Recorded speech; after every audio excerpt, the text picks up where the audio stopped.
haitakuwa game nyepesi. Itakuwa ni game ngumu. Ni game ambayo mimi kama shabiki wa Young Africans, ukija kwenye engo ya ushabiki nitakwambia itakuwa ni mechi ambayo Yanga nitashinda.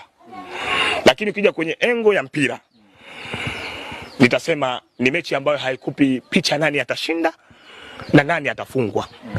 Kwa sababu kila kocha alipo muda huu naongea na wewe, akili yake aliyosoma miaka yote akiwa shule anasomea ukocha, mbinu zake zote anazozijua yeye za ukocha zote kashaziweka mezani. Hana fainali nyingine zaidi ya fainali hii. Yanga mechi hii tukipigwa kwa aina yoyote, hatuna tena mwanya wa kwenda quarter final. Lakini Yanga tukiscore hii mechi tukashinda, tayari tunakuwa tumeshafungua mlango wa kwenda quarter final.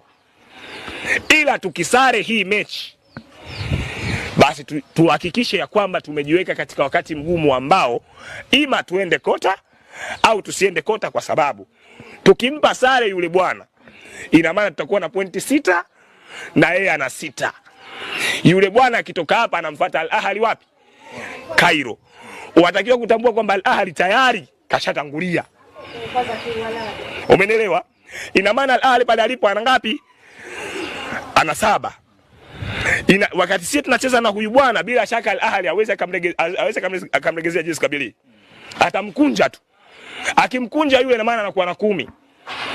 Mimi na huyu bwana tukitoka na 6-6, tafsiri yake huyu bwana anaenda Misri akiwa na pointi zake 6, mimi narudi Tanzania nikiwa na pointi zangu 6, ambaye namfuata Jesse Kabili ambaye ana pointi 2. Mimi huku nikishinda, ukichukua na zile 6 9, yule bwana kule akishinda na yeye anakuwa na 9. Tunakuja kwenye head to head, imekuwaje? Au tunakuja bwana, mimi huku nimeshindaje na yeye kule kashindaje? Aya, Al Ahly anaamua kuachia njia, bwana wewe nipige 5. Kaka wa Arabu wale inawezekana vizuri tu kuamua tu kutufanyia fitna tu bwana, wewe usijali Farabat nikunje